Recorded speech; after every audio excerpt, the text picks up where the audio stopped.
నమస్తే, welcome to cube TV network. నేను మీ Shravani, journalist.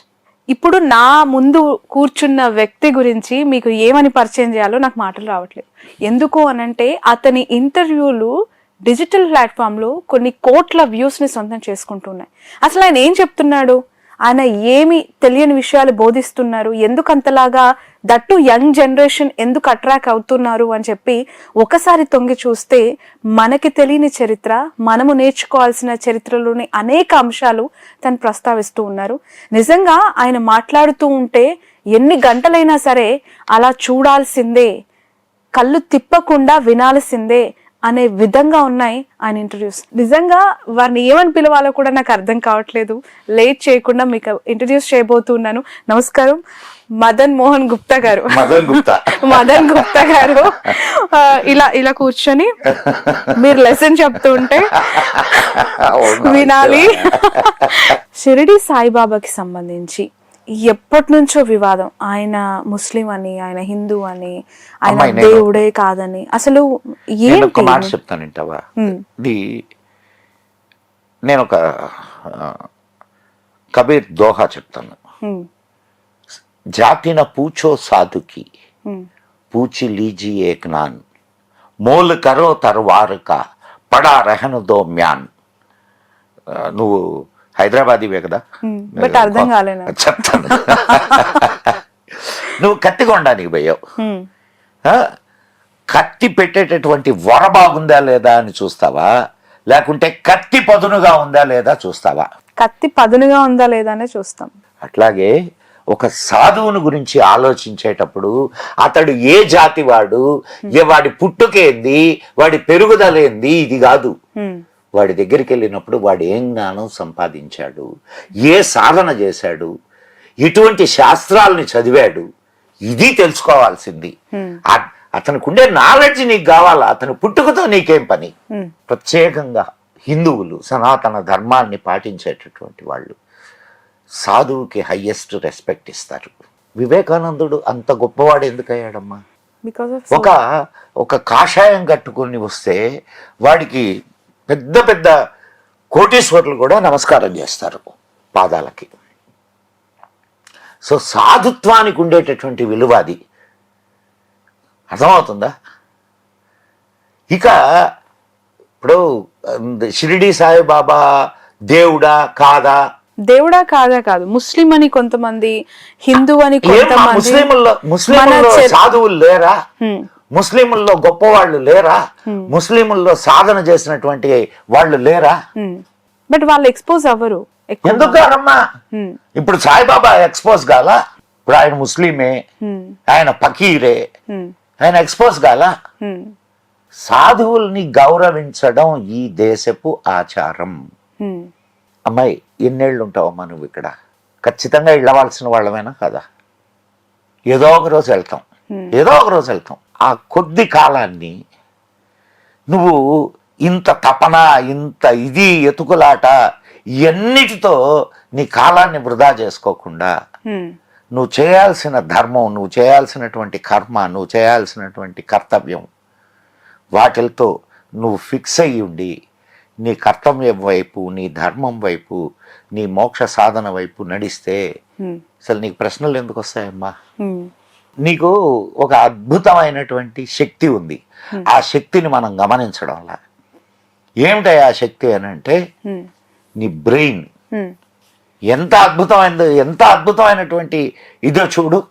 నువ్వు దానికి ఒక క్వశ్చన్, ఏదైనా క్వశ్చన్, ఇప్పుడు నన్ను అడిగిన క్వశ్చన్ నువ్వు దీనికి ఇస్తే అది 100 సమాధానాలు చెప్పుద్ది, 100 ఆన్సర్లు ఇస్తుందమ్మా. తమాషా కాదు, ఐఎమ్ నాట్ టాకింగ్. ఈ 100లో నువ్వు చేయాల్సినటువంటి పని ఏందనంటే ద బెస్ట్ సొల్యూషన్ ని నువ్వు చూస్ చేసుకోవాలా కదా? ప్రశ్నకి సమాధానం నీ లోపల నుంచి వస్తుంది. ముందు లోపలగా చూడడం మొదలుపెట్టు, పైపైన కాదు.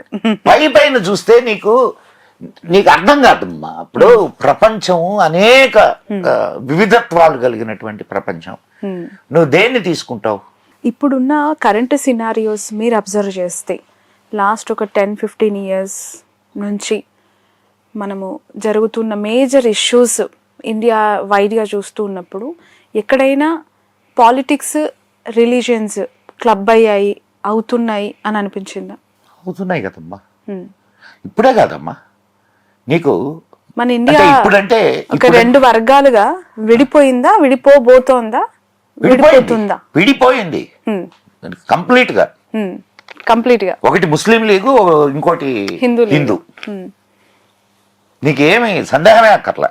నీకు ఒక్క విషయం బాగా గుర్తుపెట్టుకోమ్మా, ఏ ధర్మం అయినా ఏ మతం అయినా, నేను ధర్మం అంటున్నా, ధర్మం అనేది ఒకటే, అది సనాతన ధర్మం. ఏ మతమైనా వర్ధిల్లాలి అని అంటే రాజాశ్రయం తప్పనిసరిగా కావాలా. నువ్వు ఒక గుడి కట్టుకోవాలమ్మా.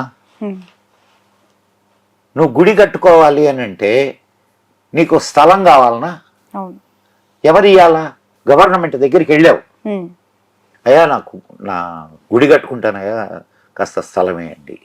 స్థలం ఇవ్వాలా? ఇస్తారా? ఇవ్వరా?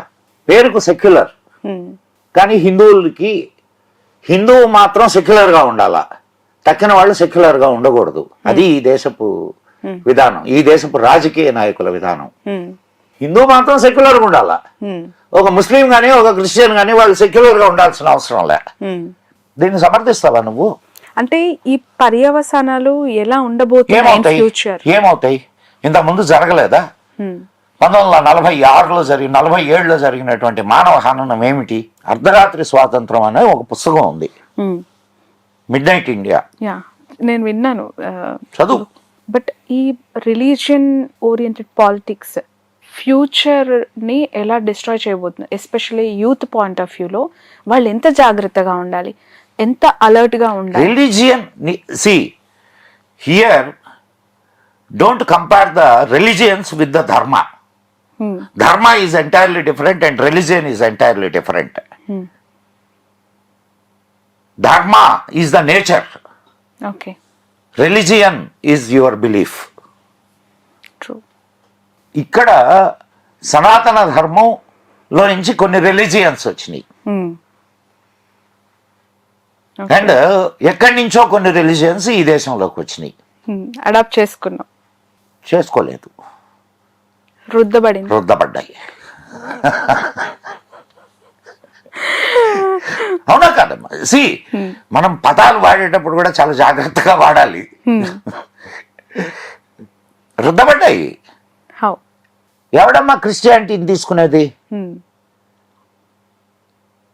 It's a very good marketing religion, very good marketing relation. దానికి కంటిన్యూయేషన్ గానే నేను ఒక క్వశ్చన్ యాక్చువల్గా మిమ్మల్ని అడగాలనుకున్నానండి. వాస్తవానికి ఈ మధ్య కాలంలో మా చిన్నప్పటి నుంచి గుర్తు, సుప్రభాతము, లేదంటే శనివారం వెంకటేశ్వర స్వామివి, శుక్రవారం అమ్మవారి పాటలు, సోమవారం శివుడు పాటలు, ఇట్లా మన ఇళ్లలోనే కాదు చుట్టుపక్కల ఎవరైనా సరే, పోనీ గుళ్ళు ఉన్నాయంటే అక్కడ కూడా అలాంటివే పెట్టేవాళ్ళు వింటూ పెరిగాం.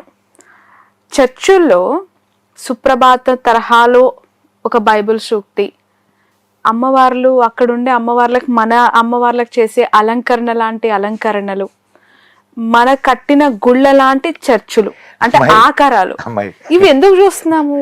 అంటే వాళ్ళ బైబిల్లో ఉందా? అస్సలు లేవు, కాపీ పేస్ట్లు. ఎందుకు?